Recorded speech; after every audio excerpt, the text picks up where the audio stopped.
Hello, everyone, and welcome to our Interlink webinar. We're excited to have you join us as we dive into the latest features designed to enhance your network experience.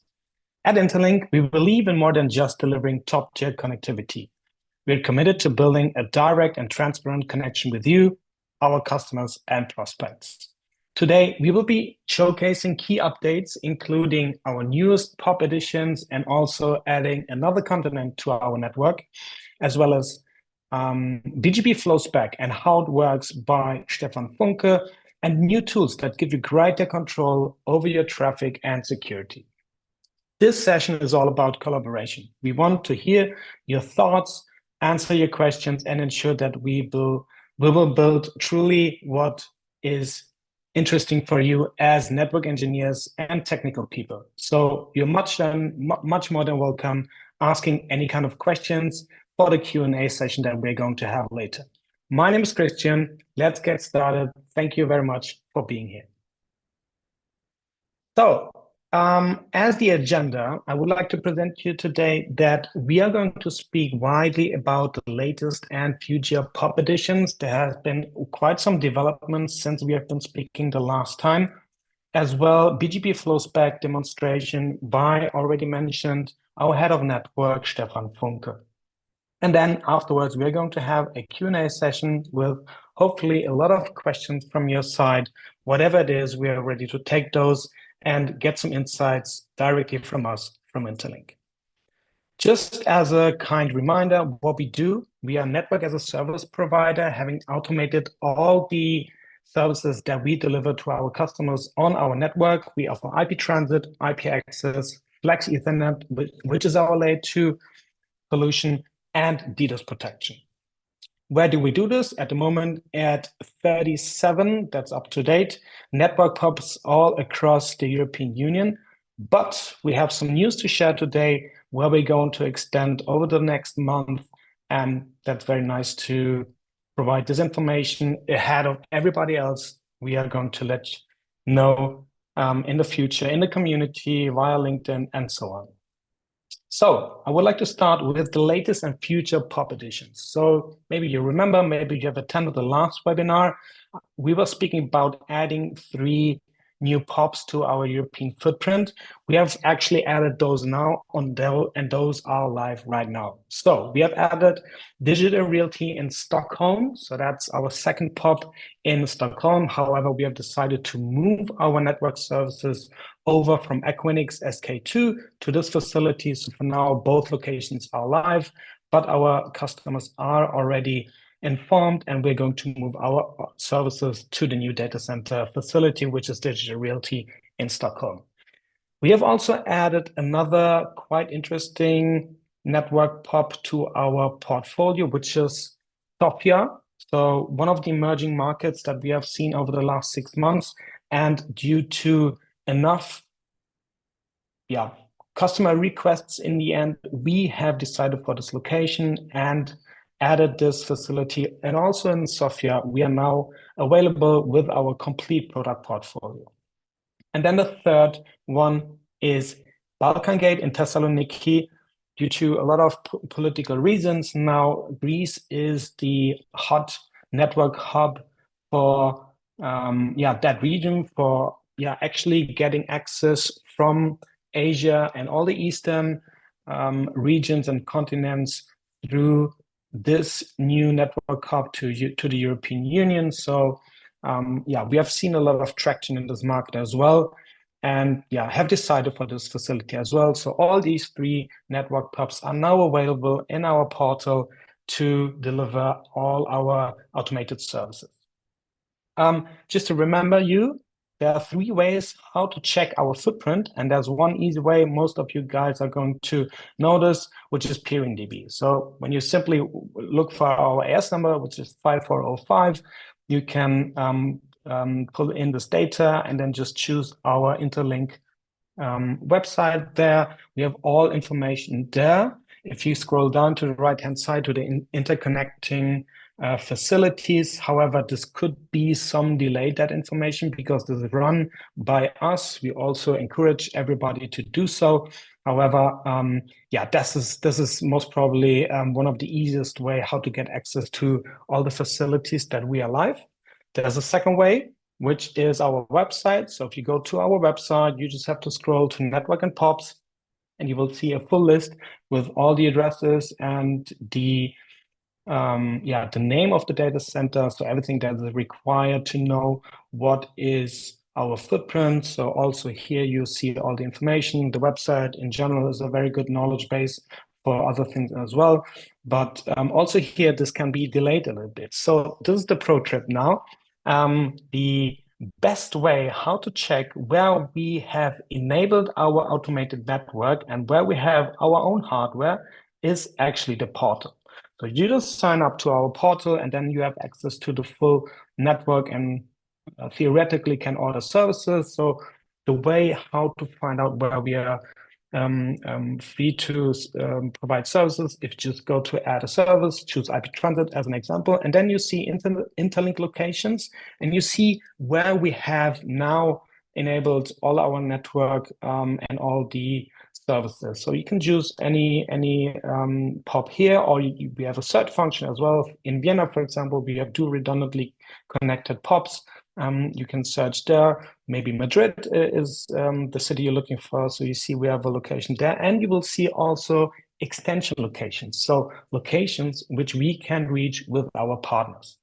And then if you go to the next step, you see what is available there. You see the different port sizes you choose, for example, 100 gig, and then you go ahead with the actual ordering process. I think it's kind of important and nice to see that it is up to date always in our portal, since we want to enable all our customers by self-service to sign up to our network, order the services, but also then provision the services by themselves. So yeah, that's for the additional POPs which we have already added.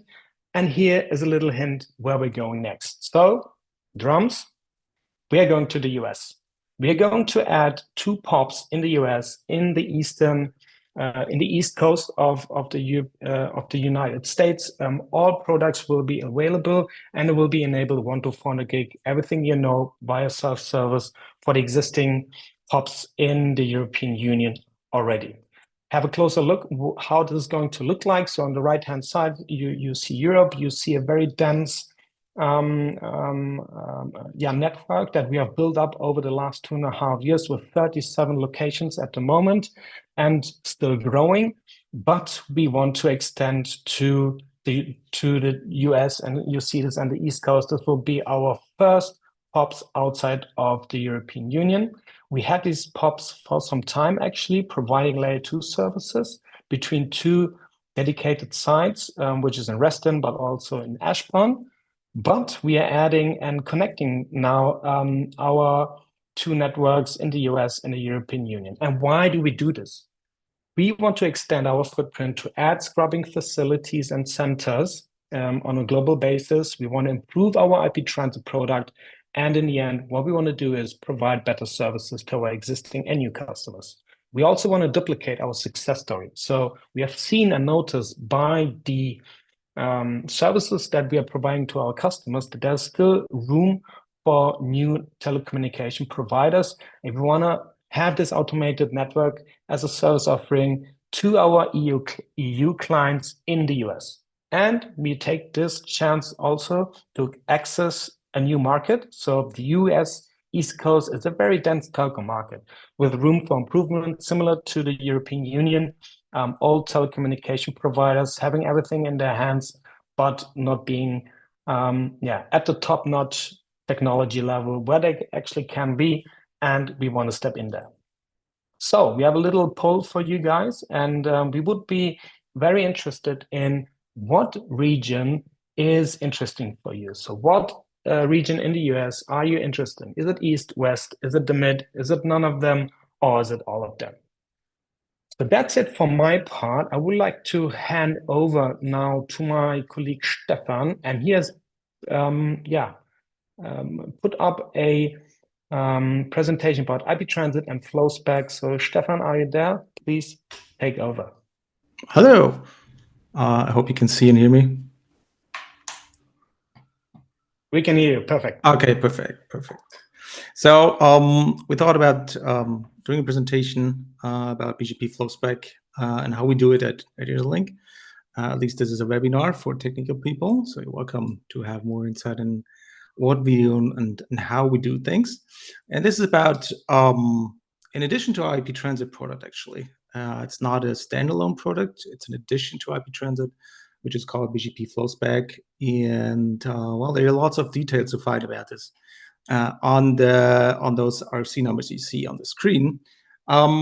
If you're familiar with Flowspec, you don't have to read the RFCs because they're very long. If you have never heard about it, it's a very good starting point to get more insight. But to make it short, this talk will be about how you can do or how you can submit rules from your network to our network to actually mitigate attacks against your network at the edge of Interlink. So, and a possibility, sorry, I forgot that you have to click.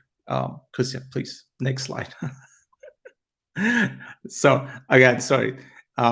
First time not sharing screen.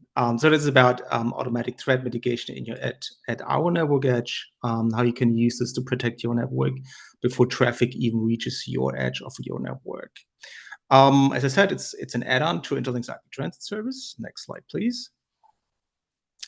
And BGP Flowspec is actually an extension of the existing BGP protocol.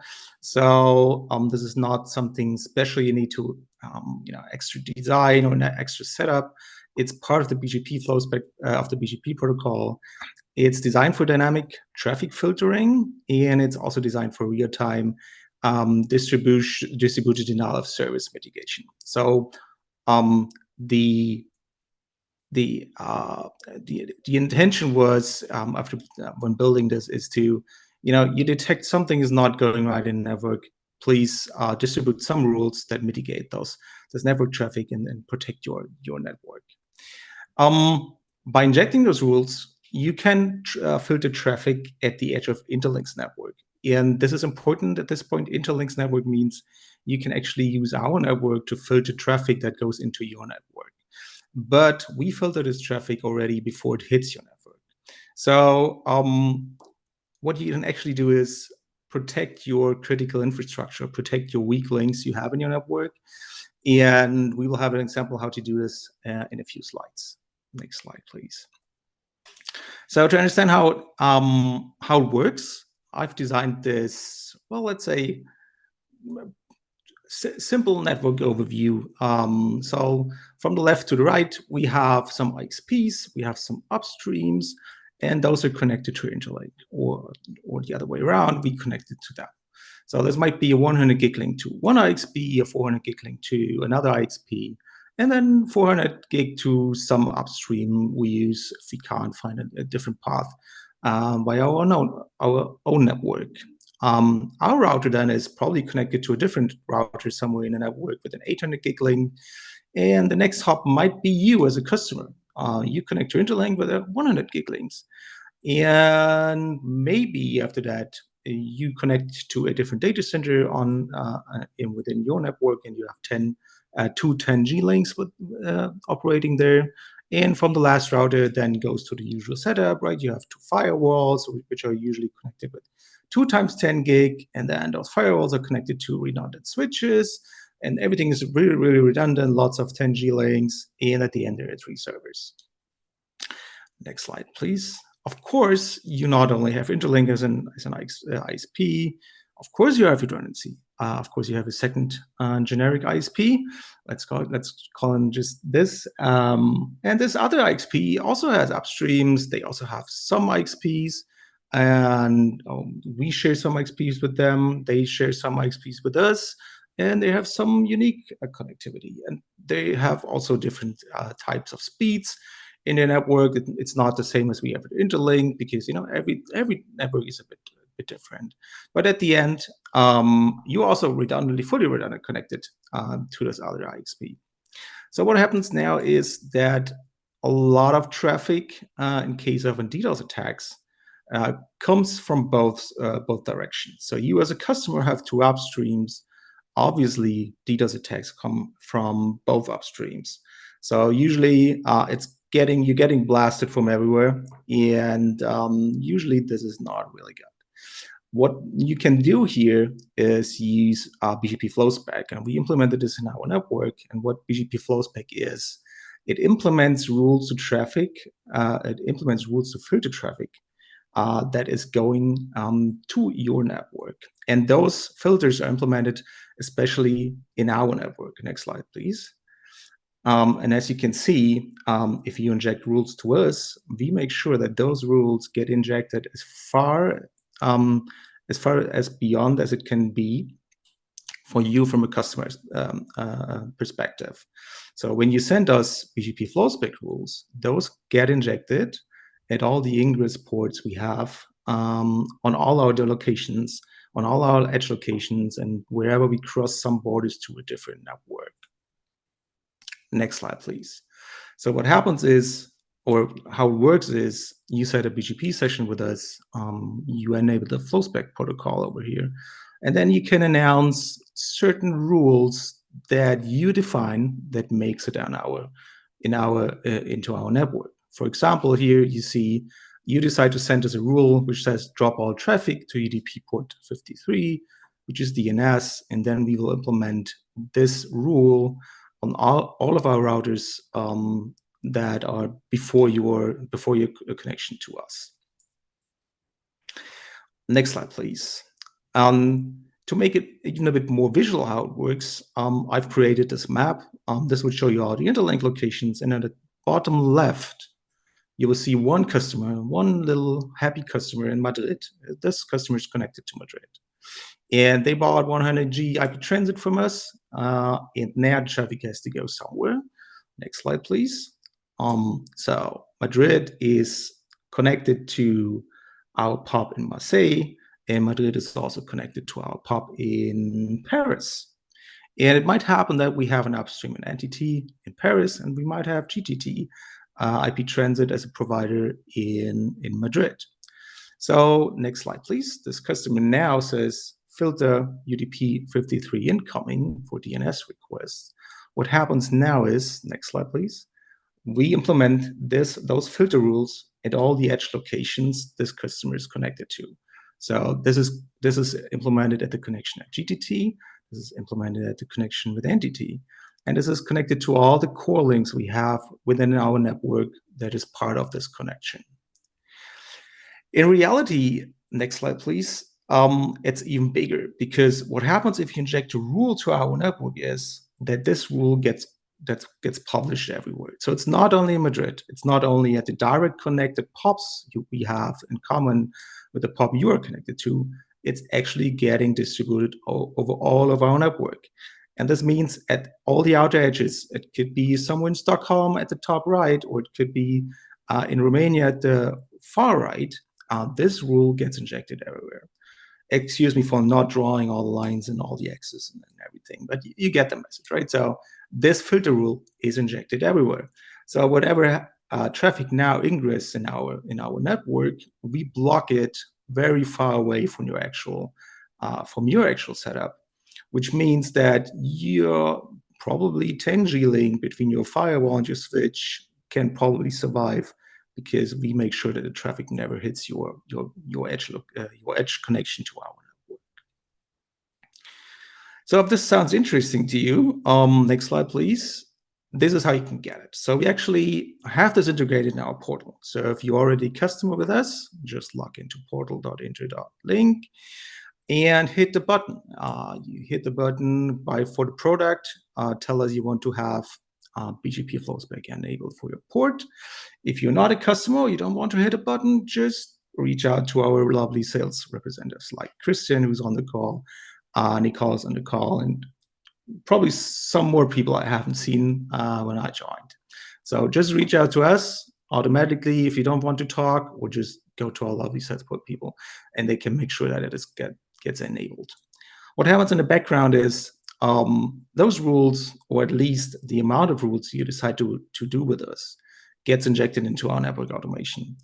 I included a screenshot from Netbox here because that's how the reality is. Once you activate this feature, we just make a note into your BGP session, which here says, for example, that this customer can have 10 Flowspec rules implemented into our network. Then it gets automatically deployed to all of our network devices. So we have jobs running. We talked about this a lot on conferences on how our network automation works. Once it is in network, it gets automatically deployed all over the network. And in the background then, what happens is that on the devices itself, we just activate one more address family below BGP, which is called Flowspec, for the respective protocol, IPv4 and IPv6, of course. Next slide, please. So about the configuration details. There's nothing extra required on your end. We use the existing BGP sessions you have with us right now. It's just a few more lines, you will see that later, that gets added to the configuration. But you don't need an extra BGP session with us. You just use what you already have. It's just another address family on your existing BGP session with us. As I already said, the filter will then be applied to all Inter.link Edge ingress ports. And what is really important for you, those filters actually match before traffic gets sent to DDoS protection products. We also have like the DDoS protection, which is usually called a washing machine. So we drop this traffic already on the edge of our network before it hits our network. So even tools like our DDoS protection will never see this traffic, which makes it really interesting as an add-on. So if you're interested, or if you have IP transit with us and you want to protect your network, talk with us about DDoS protection, and also talk about BGP Flowspec, because this is just, that's the top of the notch you can have to protect your network before it even hits your network. Next slide, please. What you can protect with this is all you have on your network. So we filter the announcement you send us based on the AS set we use for your IP transit session. You have this under your control. You define this when buying IP transit from us. You have an AS set. You usually type it in when ordering. If this needs some change, let us know. Just drop an email to support@inter.link, and we can make changes. So we match your Flowspec rules with your most specific announcements you send for us. And as an example, because I got this from customers already, for example, if you have a /32 IPv6 network for your whole covering IP space, but you have more specific announcements for /48 networks like your customer A, your customer B, maybe your server net, your whatever, then Flowspec rules, and that is important, always match the best part, or the most specific part for that announcement. So if you say you want to filter something for your customer A, this will not apply to the whole subnet for your covering BGP announcement. This is important because you should think about how you design your rules at the end. And if you think it's just one big rule for the whole network, but you want to protect just one single host, and you can actually do this, you need to define more rules. What we allow is that you can send more specific rules up to a /32 for IPv4. So you can protect one single IP, and you can announce a /128 for IPv6. So if you ever see a tag coming in just for one single IP, and you want to filter on a single IP, you can actually do this with this product. Next slide, please.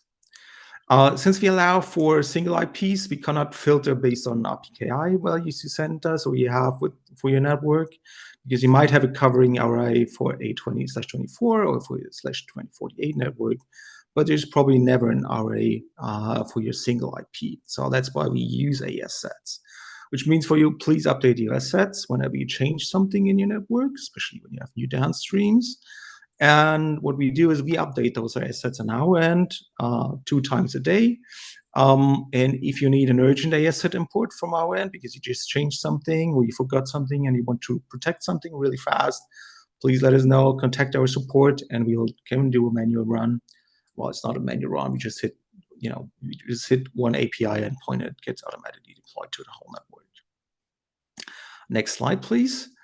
What we do support and not support is we do support drop rules only. The RC for Flowspec has lots of different and lots of more things you can do with it, like redirect rules, but we do not do that. With those rules, you have full control over traffic filtering, which apply for your network. So you define the rules. It's not us, it's you. And the announcement you have will be applied to the border of our network. So if you have multiple upstreams, check traffic flows with other partners you have, because we will only forward this information until our border of our network. We will not forward this to any other ISP we send traffic to, because they might not support it. They do things differently. So there's no ideal standard. So if you protect your own network with a BGP rule, with the Flowspec rule, this will only help you with the traffic that's coming from us. If you have multiple upstreams, you might make sure that traffic for this attack IP is only coming through us. You might then, disable another upstreams, or you do your homework and talk to both of your upstreams or all your upstreams at the same time if you want to protect all your multiple paths you have over your network. So next slide, please. What are typical use cases? So this is what we see in the real life. So there's usually UDP 53 attacks, which is DNS reflection. Other typical use case is drop incoming memcache dereflection attacks. Of course, you can do this. You can drop incoming GA packets, for example. Some enterprises require that you have to drop ICMP or ICMPv6. You can also do this with this tool. You can drop all traffic to one IP because, I don't know, you want to protect everything else, just single out this one IP. So everything of this are typical use cases, and they're easy to set up. And if you really want to drop traffic to a specific IP or port during an attack, it requires you to actually have knowledge, of course. So since this is BGP Flowspec, there's no reporting for this. This is traffic flowing through the network. We cannot tell you which IPs are getting attacked with this tool. So this is a different tool. There's DDoS protection. You can analyze your network traffic and tell you, hey, there's an attack from this IP to this IP. But in BGP Flowspec, nothing like this exists. So if you want to react on attacks, you better have something in your network that gives you some insight what's happening. So it might be a fastnet one, for example, or other flow-based monitoring tools that tell you what's happening. And if you have that already, you could, of course, you could set up automatic Flowspec filtering based on network events. So you can react on network events in your network and just announce something to block traffic if you have that ability. Next slide, please. We'll come now to a few screenshots. I wanted to show you a real life demo, but that's complicated, and I didn't want to leak other customers real life at our network. So I decided to do screenshots. This is a typical customer setup. So this is actually me. This is my ASN. I have two BGP sessions. One is IPv4 and one is IPv6. So this is typical customer sending us to IPv6 routes at the moment. Nothing special. Next slide, please. Now we add BGP Flowspec to the setup. So you go into our portal, you click, I want to have Flowspec. So what we do is we just add another address family below BGP, and we just activate it, and we do some filtering. This is the RCF lines you see here, because we use Arista networks and Arista devices in our networks, and Arista, it's all a bit complicated, but they use RCF as a filtering language. So we make sure in these rules you see here that we are only filtering on IP addresses you're allowed to send this, actually. And I choose that I can have 10 10 Flowspec rules. So I have a maximum of 10 Flowspec rules I can set. And all the other stuff is the usual BGP configuration. You might have seen this somewhere else, or you already do this in your network. Next slide, please. So on a customer side, now here I chose something like BGP with BERT. So this is a typical Linux server running, actually not, it's a Unix server running BERT. This server has a BGP session with Inter.link. It's telling this is my IP, this is your IP, and there's my ISN, this is yours. And so all the typical stuff, you have a BGP session. And at this end, I also enable just another subsession of BGP, which is called Flow 6. And I tell it, don't import anything and don't export anything. Next slide, please. If I did this on my end, now there's a new BGP session showing up. So this is of type IPv6 Flowspec. And I see there is 0 rules. Inter.link receives 0 rules, and we accept 0 rules. Next slide, please. Now I'm injecting some rules. So I took the example from the slides I had earlier. I want to drop UDP traffic to for DNS reflection attacks. So I define a rule which says Flow 6 protocol UDP. I want destination port 53, which is DNS, to this destination for the whole network. And what we want to do with this drop, so limit it to 0 packets per second, which equals to drop. The BGP Flowspec protocols allows a lot of things you can define in those rules. So this can be any IP protocol. You can match on certain parts of the IP header. You can match on source port, on destination port, and source network. You name it. Everything you know, everything that you learned during your 101 on IP networking, you can match on and you can add to those filters. Next slide, please. So after supplying this configuration on our end, now I see there's 1 rule being injected, and I accept 1 rule. Great. Let's have a look at this rule. Next slide, please. And on our end, I see now on the router itself matching rule for the /64. Filter on IP protocol 17, which is UDP, filter for DNS traffic, and the action is drop. So, well, it worked. We accepted this rule. And now, whenever we see a packet for this network, which is type UDP protocol, which is protocol UDP destination port 53 DNS, we drop this traffic. And of course, you can have multiple rules. Next slide, please. So as an example, I added another rule, which now is drop everything to this specific host. So this is /128. And I want to drop all the ICPv6 packets. So whenever there's some ICMP packet, drop it. And I set it to a limit to 0 again. And as you see, now we have two rules injected. We accept the 2 rules, and you actually see the two matching rules, one for the whole network and one for the /128, so for the single host. This also gets applied to the next router or to another edge. Next slide, please. So for example, I logged into a router in London. Even though I've ingested those rules in Vienna, you see those rules all also exist in London, and they exist in all the routers we have in our network because it is distributed live as fast as possible via BGP. Next slide, please. And this is now coming to the end. I wanted to show this in live, but it's complicated.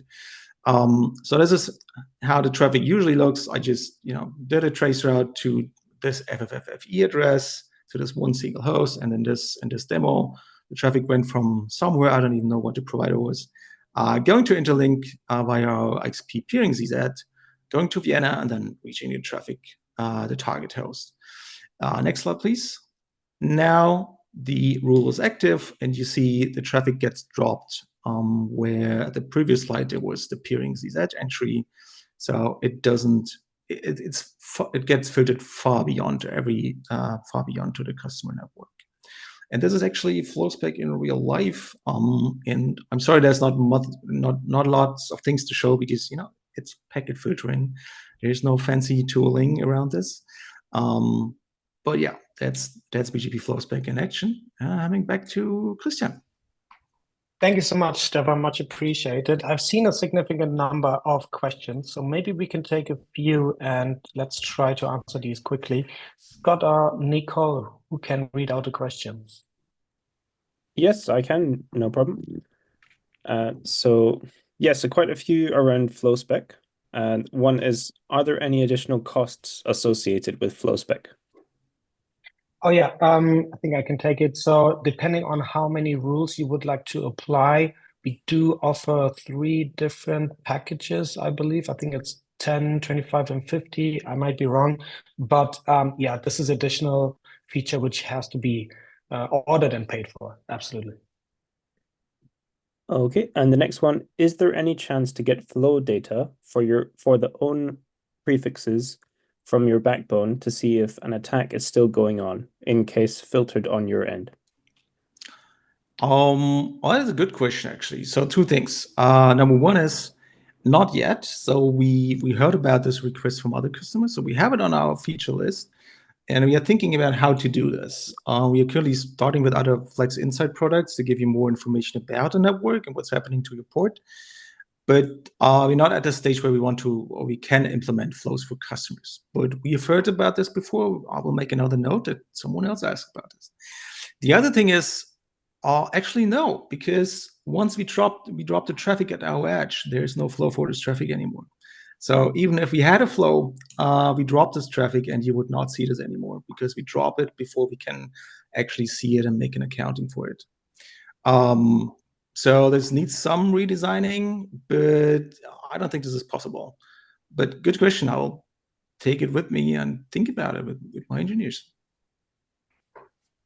Okay, and there's another question here on Flowspec. It says, any limitation on the amount of Flowspec announcements?